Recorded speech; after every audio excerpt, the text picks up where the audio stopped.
Welcome to Banner Bunch. Go ahead. Yeah. Today we've got our standard agenda. We're going to do our introductions, and then we're going to spend some time on population selection. And after we're done with that, we'll get to our open forum where you can ask any questions that you want.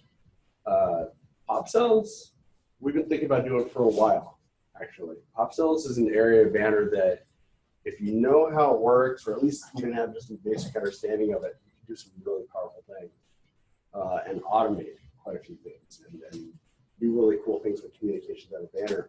But it's an area that a lot of people neglect because it is technical. It's definitely easy to get in the weeds and get really confused. And we're not going to go all the way into it, but we're going to scratch the surface, introduce the concept of it, and then give you hopefully what you need to see where this could be used, and then who to go to for more information, where to find more about this, because we're not going to be able to cover it all in an hour.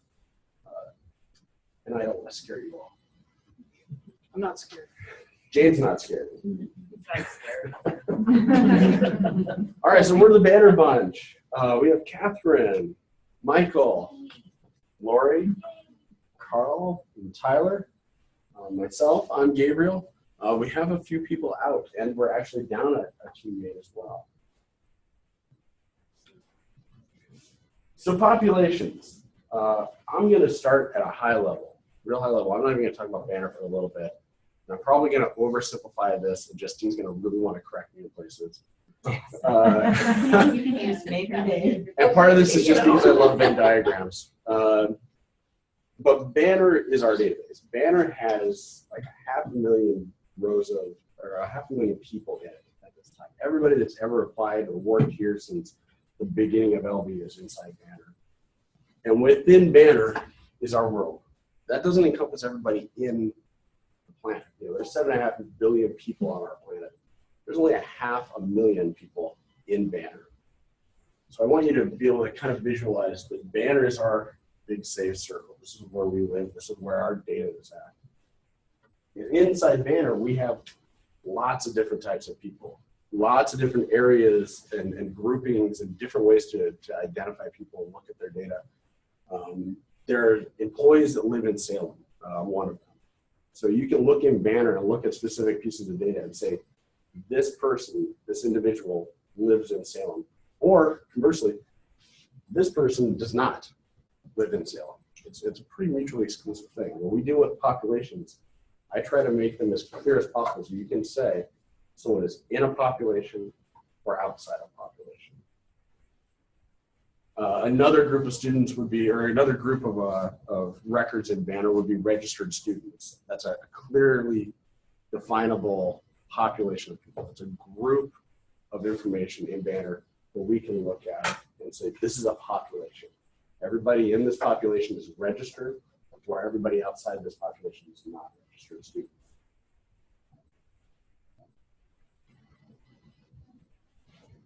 By the same sort of definitions, though, lots of people are in lots of different populations. You can slice and dice Banner data a million different ways and find them. So I wanted to give a couple different representations of how that works. So a really simple Venn diagram. We have employees in Banner, and we have students in Banner. And we have people that are both employees and students. We have people that are students that are not employees. Depending on where you're at in here, we can look at Banner data and decide which one you're at or if you're in both of these groups. And there's a couple of different pieces of terminology I wanted to introduce before we dive into the Banner stuff that really describe these sort of relationships. The first one is a union. Someone can be an employee or a student. And if we use that word or, we talk about two different populations. They're in one or the other. We're talking about everybody that's in both of those populations.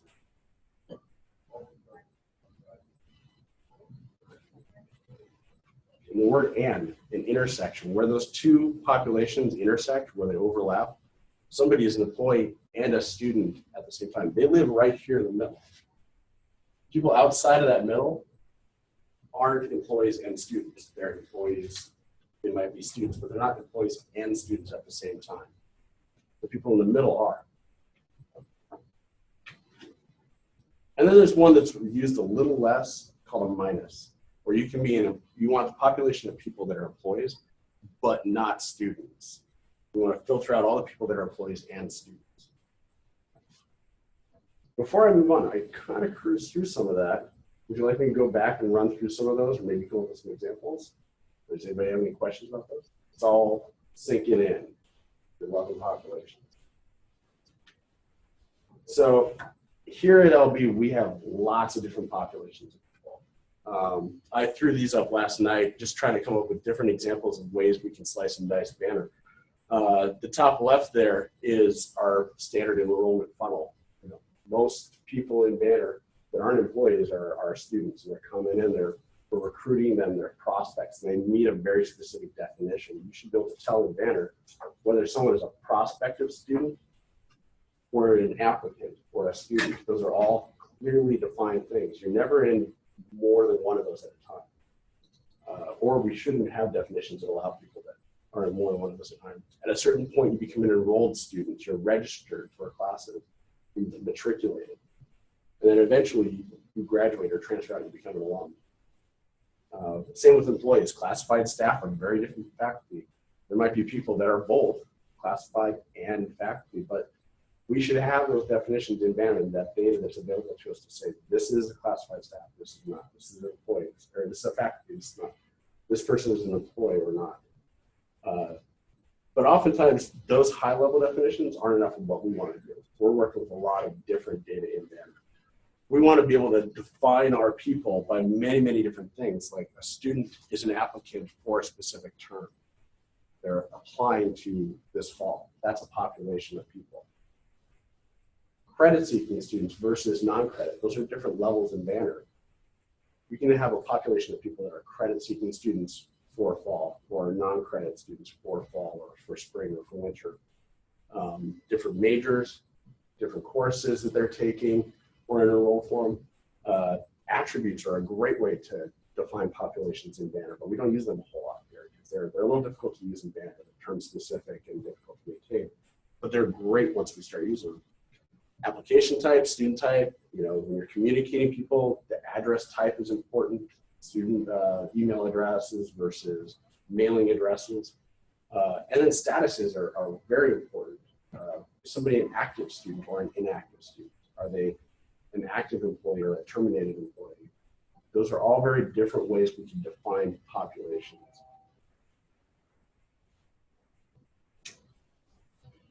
So that's all really dry, but I wanted to lay a bit of foundation, a little bit of common terminology before we dived into Banner pop cells, because once we start building these, we can do them very lightly, or we can get really deep in the weeds. We're just going to cover a few of the basic forms for population selection. Before I did this, I actually pulled up the Banner General User Manual because I hadn't looked at it in years. And that's where you're going to find all the information about pop cells. There's actually a chapter in there, and in the 885 book, it's page 59 through 75. It's less than 20 pages. But it is a dense, very dry, hard to read 20 pages. And they define Banner population selecting populations in Banner as a set of rules used to select IDs from Banner database for reports, processes, and letters. And then it's identified by its application, selection ID, and creator ID. We'll see those in a moment. But what I want us to focus on is reports, processes, and letters. That's what pop cells are really for in Banner. We're going to use Banner pop cells for either running our jobs. You know, we want to report on a very specific population of people. We want to automate some sort of data entry on a very specific population of people. Banner has communication plans that we can build in there. I don't think Winvet uses them very heavily, if at all. I think financial aid uses that. It's one of the few places. We can automate communication out of Banner very heavily, and we've never taken advantage of that. And pop cells are the foundation for that. You have to be able to know who you're communicating to. With Banner 9, they're going to install a new version of that called Banner Communication Manager, but I think it's still going to be dependent on pop cells. One thing that's not in this definition is there's many different forms in Banner that are called mass update forms. And those use population sections. Like there's one that we've been looking at quite a bit lately called SFAMRUS. REG, so FabReg, that allows you to register a group of students for a class or take them out of the class in one form, one click, rather than going through 100 students and individually going to SFAREGs and deregistering them back and forth. Very powerful one. There's a lot of other mass update pages in all the areas of Banner that all depend on pop cells. So these are the 3 forms you're going to write down. If you're interested in looking at pop cells, we'll walk through these in Banner. I'm going to talk through these really quick before we get into it. GLR select is where we set up our rules, and I'll show you how to do that. That is the one that's going to scare you about pop cells. That one actually has you programming SQL, and not so much from scratch, but it'll actually walk you through the steps of programming an SQL query statement against Banner. That's the one you're probably going to need the most help with. If you try to use pop cells, you're going to want to work with either one of the funky techs in your area or one of the people on our team to help you with that, because it's complex. And I'm realistic about that. GLB data is the job that you will run that grabs those rules and goes out to the database and pulls up everybody that meets those rules, those criteria. And then GLA extract is where you're going to look at the people in your population after you've run the job. The great thing about this form is that you can use it manually. GLA extract, you can build a population selection without complex rules. You can manually put 15 people into a population and then run your report or run a mass update or something like that. The Learning Center is using it for Team Oregon, I think. They get 12 people once in a while that are supposed to be registered for Team Oregon. They used to go into SFAREGs and individually register each student, and it would take an hour. So you show them this, you can put your 12 people into GLA extract, run them through FabReg, the mass update, and be done in less than 5 minutes. So these can be really powerful, and you don't have to know the SQL to use them. All right, so let's go to Banner and look at some of this. So I'm in DevL, and we're probably going to see some people's real IDs, but we'll clean that up later. GLR SLCT. That's the form that we're going to start. And you'll see right up at the top, we have application, selection ID, and criteria, or creator ID.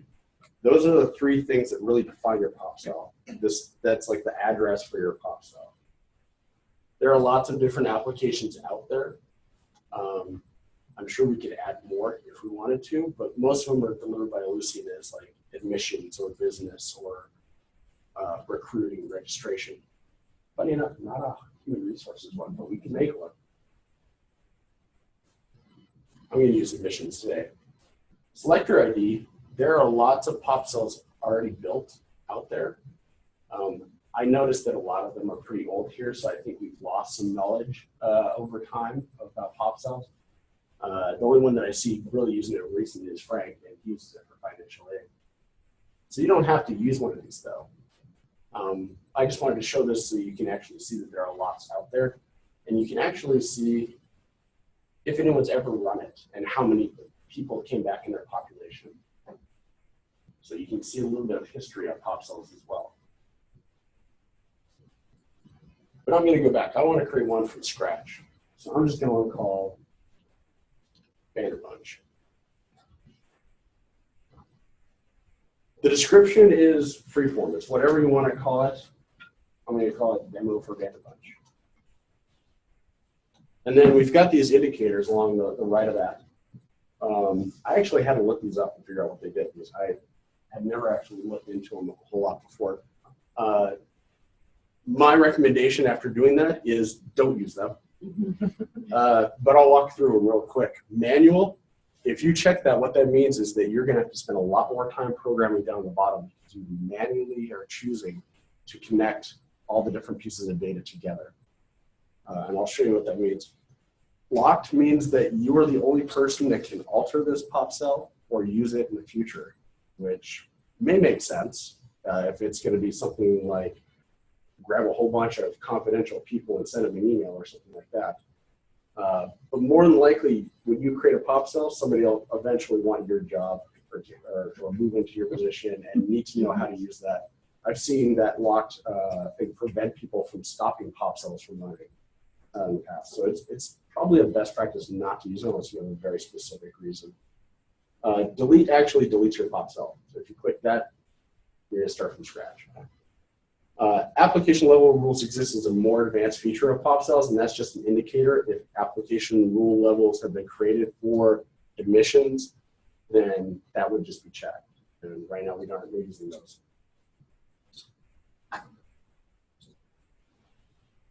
Now the rest of this is SQL. SQL is a programming language. It queries databases, and it comes in a very standard format. Select something from this table in Banner, and here's some rules where I want that to happen. Select from where is the standard SQL formatting.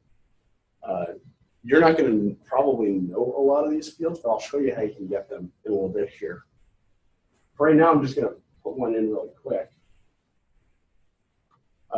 One thing to know is that pop cells depend on PITM. Who here knows what a PITM is?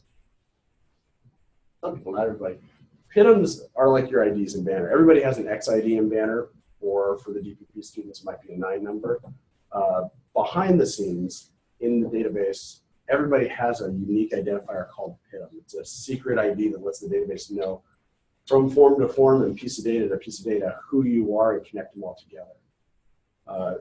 Your select is always going to have the PITM for whatever table you're using. Here I'm using Sprighton. So I'm selecting my PITM from Sprighton. And I'm going to put some rules in here. I want to actually look for myself. So I happen to know that the fields that I'm looking for are Sprighton first name equals Gabriel. And this is case sensitive. And if you're doing a word, it has to be in single quotes. Here's my word and. Sprighton last name equals Williams. So what I'm saying is I'm actually grabbing two populations. You remember our Venn diagram? I'm grabbing everybody in the database that's named Gabriel on their first name. And then I'm grabbing another population of people, everybody in the system that has the last name Williams. And I just want that intersection, the people that have both of those things. First name Gabriel, last name Williams. And I'll save it. All right, we're past the scary part. When I closed that, it compiled that, it created a little program that knows how to run that SQL. Next, I'll run my job. And remember, our selection ID identifier was Banner Bunch. Our application code was admissions. And I was the creator of that SQL, that population. There's a lot of other things here, but it's related to whether or not you want to build much more complex population selection. You can actually run several populations at once and grab the intersection of all of those or that sort of thing. We're just going to do some simple ones today, though. I'm going to save that. We can actually watch to see if that's running. Yeah, no, it ran. Oh, that would have been my output was there. I was the wrong place. And then we go to GLA extract. And it's already got this because I've gone through a couple of the forms. It remembers what I was working on. And I can go down in here. It gives me a warning right away. We'll walk through that. But there's two people in the system that have both the first name, Gabriel, and the last name, Williams. Very important to notice here. It will let you know if anyone in here is deceased. I think it actually gives you a warning in the front, just like it did with confidential. It also lets you know if you have anyone that's confidential. If you're doing a communication to add a banner, those might be important because you don't want to communicate with people that are deceased or confidential. You have to go back to your population and define that better. Another thing to notice here is the system and manual indicators. Those two came from GLB data. A job went out and grabbed those 2 people and put them in here for us to use. But that doesn't mean that's all we need to use. I can always add another person. Carl. X0386. Carl's confidential. I can add him in here as well. And you see how it's manual? There's no requirement for me to actually run GLB data and fill this up. I can build the entire population manually if I wanted to. The only criteria there is that you do have to go to GLR select and identify your application selection, creator ID, and then a description of what that PopCell is. You just want to build the SQL down below. Whoops, I hit the wrong button. There we go. Is it paused? No, it did. Okay. So I can save that. Now Carl's part of my population selection. So let me run through that one more time. Just go ahead. Speaking of populations, does that work for anything with an ID, or is that specifically the call ID? If they have an ID assigned in a table that's called ID, like a vendor, will this work with that? Right. That was getting to my next example, actually. What it's doing is it's bringing back the current ID for whatever you've defined. And that's where you're getting back, which could cause some problems. That's me.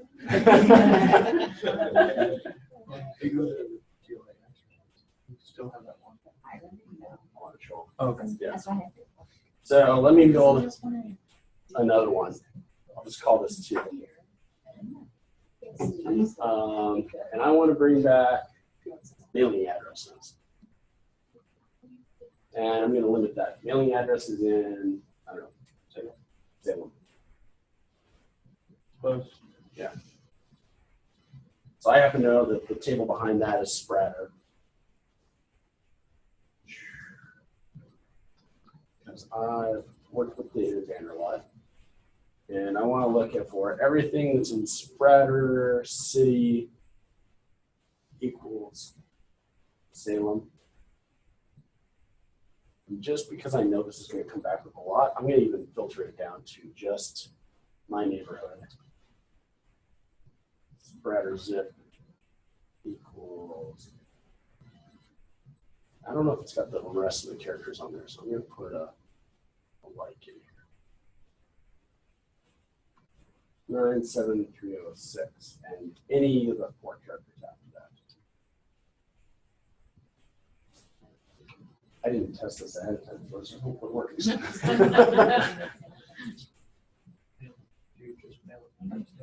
No. Okay.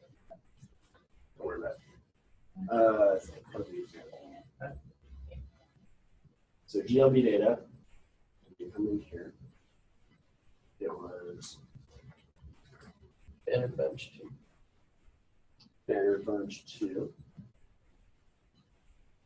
And I built that in admissions. And I was the person that created that. Quick note, you can run any, as long as it's not locked, you can run any PopCell built by anybody. You would include their creator ID here. But I'll show you where that gets different. This one might take a minute when you know it's done. While we're waiting for that, where that's different is that user ID. So I had actually created that population selection in GLR select, but another person could always come along, run GLB data for that population selection, and here they would use their user ID. Because I keep running my own population selections, it's the same in both of those, but it doesn't have to. The only caveat to that is if it's locked, then you can't run the PopCell. Looks like it's got data. All right. This one's going to take a minute because we've got a lot of people from Salem in our database. In fact, I got 49 confidentials and 2 deceased out there too.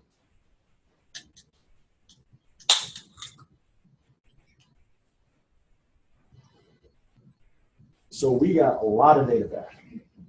And I wrote that population selection a little bit general more general than you'd ever want to on purpose, because I wanted to show you that if you're not specific about what you're looking for, you'll get a lot of information back that you didn't want. To your question, what about vendors versus people? I've got a vendor in that top line versus maybe a student or employee, I don't know, but I've got them all mixed together here because I didn't go out and add any criteria around whether they were a student or employee or a vendor or what. I just said, give me everybody that's got an address in Salem. By the same caveat, I didn't filter out my deceased people. I didn't filter out any confidential people. I also didn't tell it which address in Banner. We need to put an address type on that, a mailing address or a permanent address or an emergency address. These sort of things, once you start playing with population selection, you'll start realizing that you have to be very specific to the data that you're looking for. And that comes back to your question. Is this going to grab everybody? Yeah, it's going to grab everybody, unless I tell it specifically who to grab. If I was working in admissions, I would want to make sure that this was students that are registered for fall, and I want to get their mailing address, and yada, yada, yada, on down. Maybe I wanted to only grab people that register for a specific class and communicate with them. And that's where that GLR select can get very complex very quick. That's where you're probably going to need help. Looks like you have some dirt there. Do I have a dirt person in there? Barbara Adams, Barbara Lynette. Yeah, we've got a few records there. It might be the same person. I don't know. Maybe we have 3 Barbara Lynn now. You never know. So questions about pop cells. Or have I completely wowed you and you're not sure where to go with it? So if we don't know, if we don't have all of your years of knowledge, how do you find where specifically the things that you're looking for are? So I'll give you a couple tips here on how to find that data, like I knew Spratter and Spreading. But honestly, if you're starting to dip your toes in here, you're going to want to sit with somebody that either has pop cell experience or programming experience. Everybody on this team will sit with you if you want. Just got to ask us when you're working on these. Seriously, you can have a big party with popcorn and Lori's pop good. cells. Not me. Popcorn and pop cell party. I'm all for it. You'll be in the hiking party. Yeah, we'll give you thank you hugs, Lori. Lots of them. Big hugs. I put one up there. So Yeah, big. Person. no, I put selection up there so you can run mine. We're going to look at my data, and I'll filter this later on the recording. But to Kiwi's question, how do you find that information? Well, say I want to filter everybody with an address. You now have my address. You come stalk me. If you put your cursor in one of these fields in Banner, you I can look it up anyway. Can't read. Right. I don't know, there's like a birthright HR sort of thing about working with people up.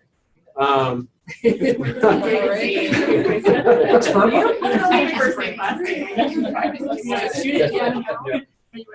Unless you're taking a class, you're not covered for That's right. I think I'm a student in there somewhere. I took like a customer service class. All right, so what I had done is I put my cursor in that field that I want to put into my population selection. If I go to help, dynamic help query, it's going to tell me the table and the field name. That's what you want to use in your population selection. I'll pay attention. Similar, I had done city. Spreader city is right there. In Banner 9, it's actually going to be really nice. These fields are actually going to be printed at the bottom of the screen as you have 3 different fields. But in Banner 8, you have to go to help, dynamic help query. Another thing you can do is dynamic or help all fields, which will download a spreadsheet of all the fields across the entire form.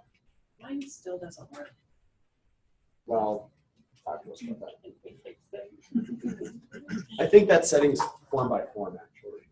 I don't know if it works in Because some. Mark and Teresa were working on it before trying to fix it for me. But you should always be able to do dynamic help query. I can as long if I can click in the field, but if Yeah. it's a field I'm not allowed to because I'm not allowed to do everything in those forms, then I can't get it. That might be it. You might not have access to it. There may be a reason for that. I don't know. Some fields are going to be a little problematic across Banner, such as I already know. This doesn't come up exactly the way you want it too. It should be Sprite and last name, but I'll show you a way around some of that. In GLR Select, if you didn't want to go into some of those,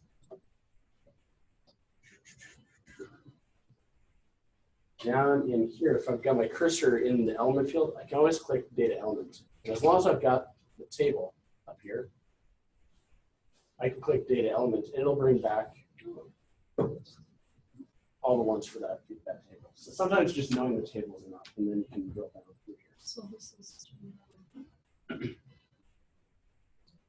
GLR Select. What did you build, Carl? Show me what you got. Oh, it's just Vanderbilt Carl. Vanderbilt Carl? Yeah. Carl built this pop cell. Vulgar's in here. It's really simple. It just gets me. Whoops. You're not And creative. I'm not the creator of that. Let me go back. Carl built one. We can look at his pop cell. Carl's test is bringing back himself. Yeah, I was Specifically on Sprite and ID. Yep. I'll show you another feature here in a minute. But he ran GLB data. I have not yet. That's okay. What I was trying to show. I'll run his pop cell. I'm not the creator of that, but I have the ability to. Banner, bunch Carl, and he is not lock sensitive. It is case sensitive, and I think I have my caps on. Okay. Lower again. Ah! There's no cap lock indicator on that keyboard. So Banner, bunch Carl. Missions. He's the creator of it, so I have to put him in here in caps.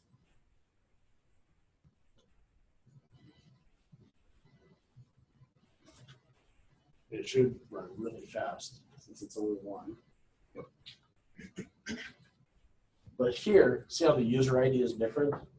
I can run his population selection, but when I want to look at what I just ran, I need to put my user ID in here in his creator. So create selection. And it brings back Carl.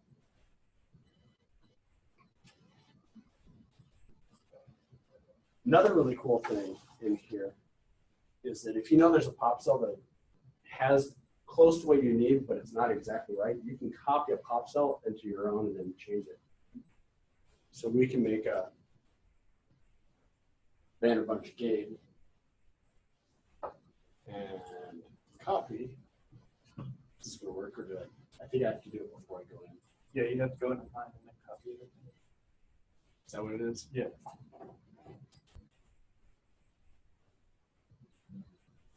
I've only done this once, like last night at 11:30, as I came in for this. And now I can make a new one. This admissions Vanderbilt game.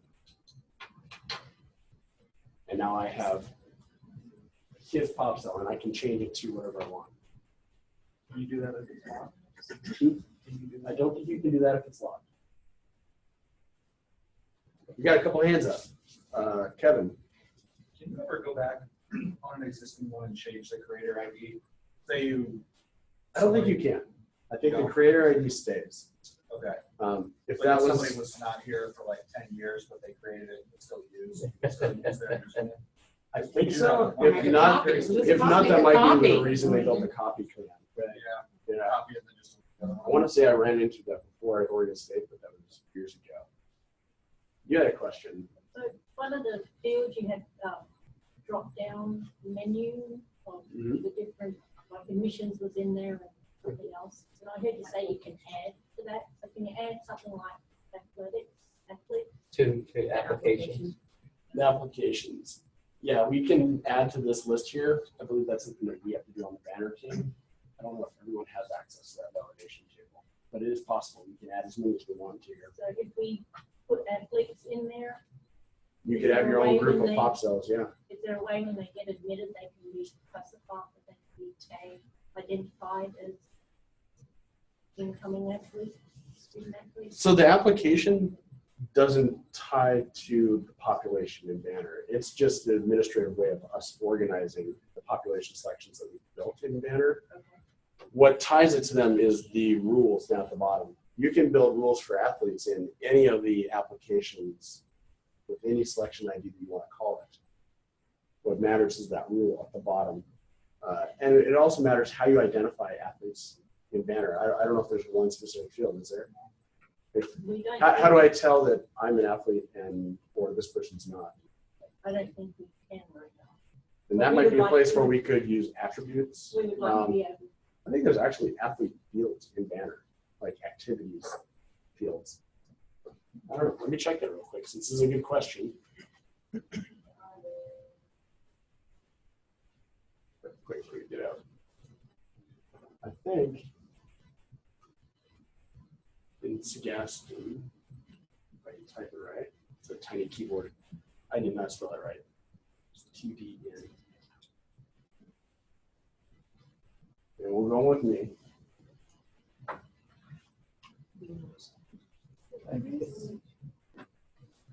I believe we can identify certain people in Banner. For this term, this person was in basketball or whatnot. And then this would be a great way to identify people in a population selection. So if you do it here, but identify them as a basketball player, Mhm. then I can go through all of this that we're talking about today. Then we can build population selections that look at that data. But you got to have the data in Banner to use before a population selection can look at it and grab those people. So are you able to tell me at what point they can I identify them as a basketball participant, or does that have to be admission? I don't know. This is a registration area, a registrar area of Banner. You probably work with the registrar's office to determine roles, responsibilities, who's responsible for maintaining the data and what data exists. But I think that's doable. Amy keeps nodding her head, so. I don't think that's anything the college has ever done. Mhm. And if they have the athletic department. And that's really a key thing of pop cells is we've got to have the data in Banner to identify these populations. We have to have clean data. So we have to be consistent in the way we use our data and consistent in our definitions and all have the same definition. I think that's something that sometimes we struggle with. Ask 10 different people what a matriculated student looks like. You might get 10 different answers. And so that's something we can work on going forward too, is as we want to build population selections more, we've got to come up with more consistent definitions.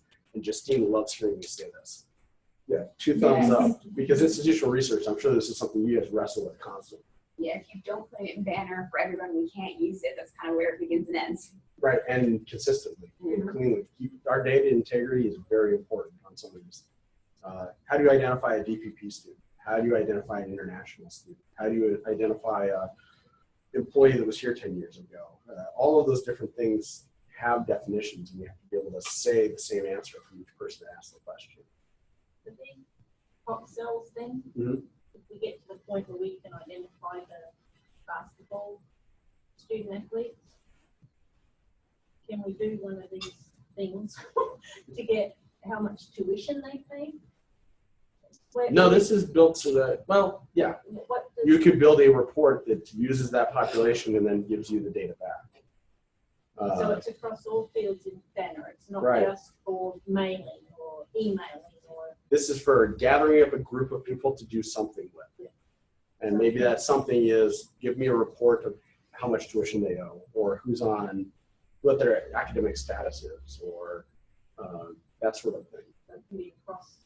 Right, that's where population selections get really powerful. Once we get good at using them and we've got clean data, then we can start building lots of cool reports that use that. And as the report needs to change over time, we have control to change that population over time. We don't have to reprogram the report every time. Where I've seen even more power out of this is automation. We do the same business process every time, same group of people. It's a lot easier to build that population selection in Banner and run a program against it rather than having one person have to go back and forth across fields and type the same thing over and over. You can take somebody's job from hours down to minutes by doing that, and then leave the control, a little bit of flexibility in the functional areas so that every time it changes, You don't have to reprogram the job.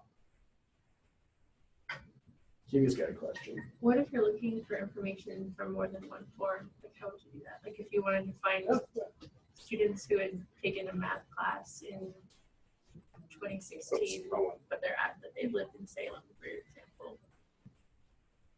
You can't stop talking.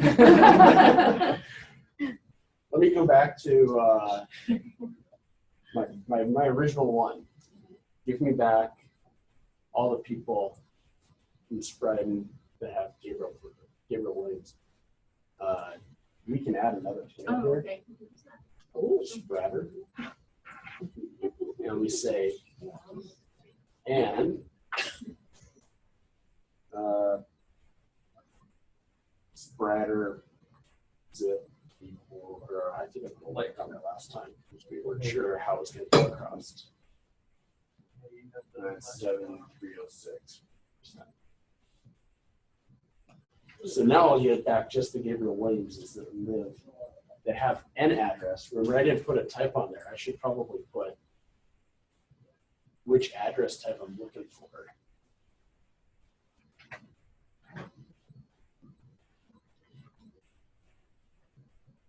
I think that's what it is. I only want to look at the mailing addresses. Let's see if this works. I'm doing this on the fly. We can run that.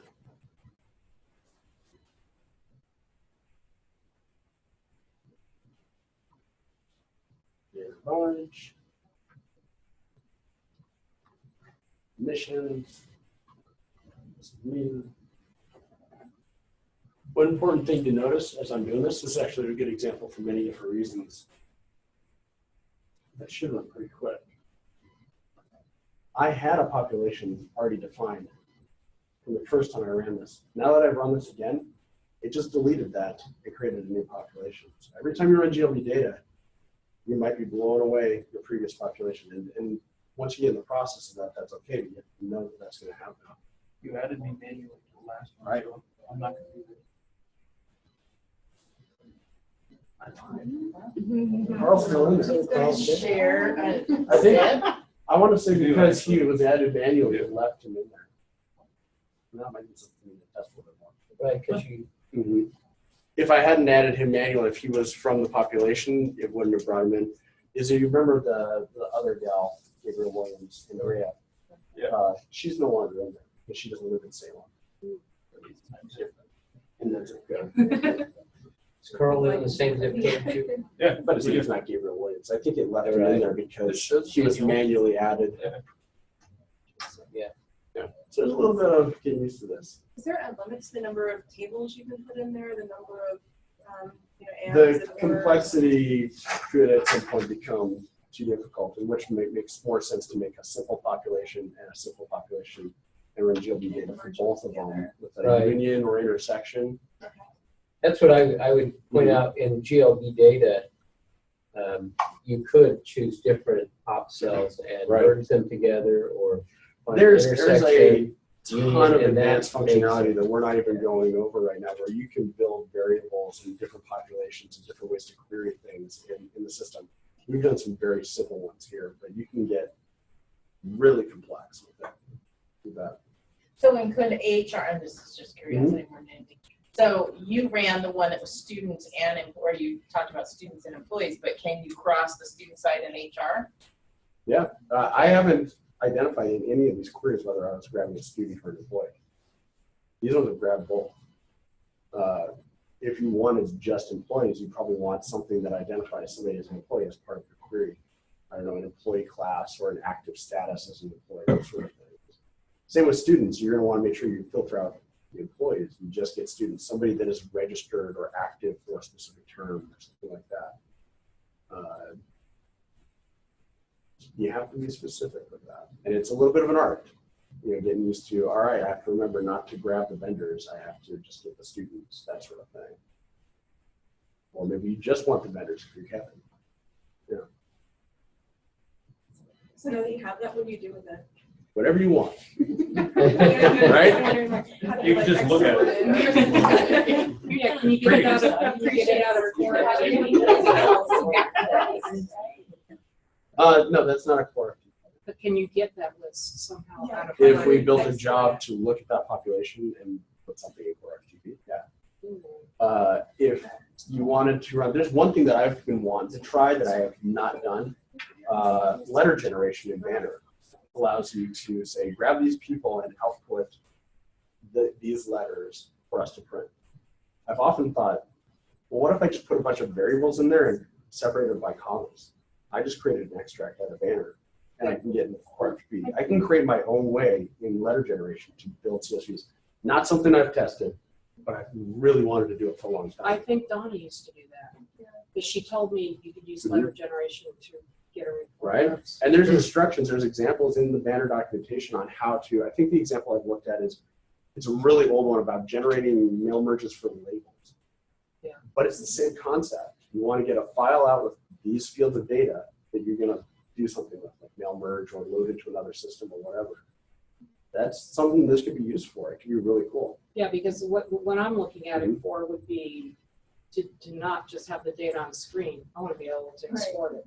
Otherwise, it's kind of useless for me. Because I'm not running a process, but say I want to know who's assigned to an advisor. I need a list that I can manipulate, or or Rob can manipulate in an Access database. So this would be one way to build that sort of thing. Where you're really going to see other functionality is there's a lot of mass forms in Banner. Most of us don't know what they are because we haven't used them, but this one's one example where we can register people in mass for a course. We put in the criteria here and then add our population selection, and those people will be registered or removed from a course. There's other forms that are, I think it's SIGAMS, that does mass updates for students. There's probably something in HR, I don't know what it is because I'm not as familiar with that area, but there's probably a mass employee update. You know, Catherine, if there's any mass forms in MTime, which was functional data. Yeah. So you can automate a lot of stuff just out of the gate. do you know if there's a way to mass update an assigned program? I think it is. Is this program on there? Yeah. I see program. Yep. You can put in a population of people and then update their program from whatever you put in here. Right, so when we're doing that level project later this summer, we could use this. You bet. And you can update level. And this is SGA and ST.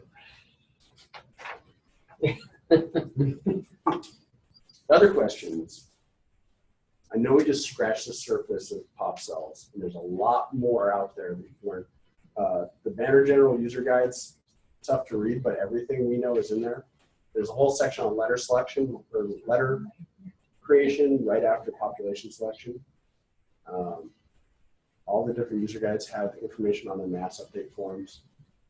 And of course, we're here to help. This is something that I fully expect you need our help for. I'm not saying that you need to do this on your own and just go figure it out. This is going to generate a lot of questions and a lot of curiosity in this area. I know Jane's got a lot of light bulbs going off on her head. That's about the whole hour. We talk about maybe one more thing or any other questions, or we can be out. How's it sound? Let me ask, how many people feel they know a little bit about querying and query language? Oh, question. Do you ever regret learning that? Said, yeah, nobody ever. So, I mean, this can get complicated, but it really is very worth the learning curve. Absolutely. And I think everybody that said yes would agree with that. It takes a little bit of time, but once you get there, it's like, wow, how can I live without this? Mm-hmm. All right, guys. Well, thank you very much. Make sure I don't have any other slides here, but. All right, you can always get a hold of us. Let us know if you have questions. Thank you. Yeah.